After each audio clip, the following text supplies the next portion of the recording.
Hello, my name is Dr. Troy Neal, and I'm a general internist at Med Provider, an office-based practice in Dallas associated with Baylor Hospital. And I'm here today to talk about men's health. So how often should you see your doctor? What I typically tell my patients, depending on their age, for those patients who are less than 50 years of age, I think a general checkup is in order on an interval of every 1 to 3 years. For patients older than 50, I tell folks to come in once a year. What happens at these exams are generally a review of the full medical history, reviewing the medications, past medical problems, surgeries, family history. We also take a full social history to see if there's any risk factors in terms of alcohol or tobacco. That allows us to get to know the patient further, what their life is like.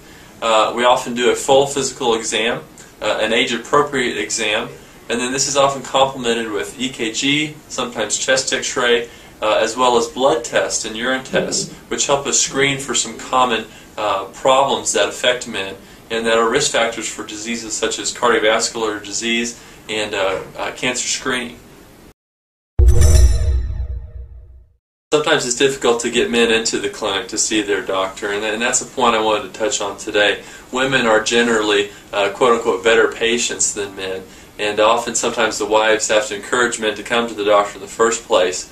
I want to encourage you guys to be assertive in terms of your own health care. Take some initiative in it being important to you specifically. Don't be nervous when you go to the doctor. We as physicians talk about personal matters on a daily basis, and we're comfortable visiting with the concerns that you have.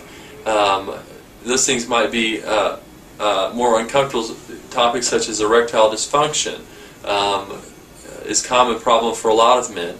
There's good treatments for that, and these are topics that you shouldn't be embarrassed to discuss, but bring these up freely. These are topics that men often bring up as doctors have their hand on the doorknob.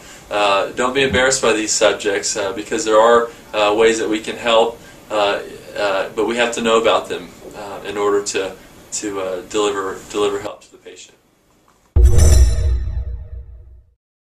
If there are current symptoms, these are some things that you should not ignore. One, and a big one, is chest pain. And men experience chest pain in different ways, but chest pain can be suggestive of heart blockages. And that is something that you do not want to ignore and do not want to assume that it will go away. So don't ignore chest pain. This is something that should be brought up to your doctor, especially if it's occurring regularly or more often. And if you have other cardiovascular risk factors such as high blood pressure, high cholesterol, diabetes, if you're a smoker, if it runs in your family.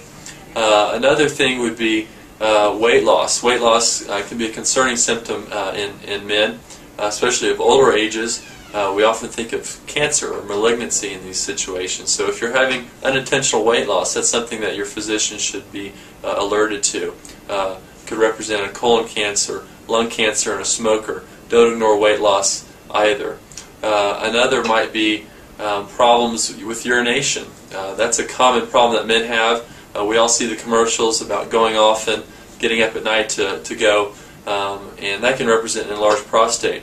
A simple exam can make that diagnosis complemented with the history, and we have good treatments for that. So I would say chest pain, do not ignore. Weight loss or blood in the stool, anything that's alarming or very different to your normal bodily functions are usually something that your physician should be aware of.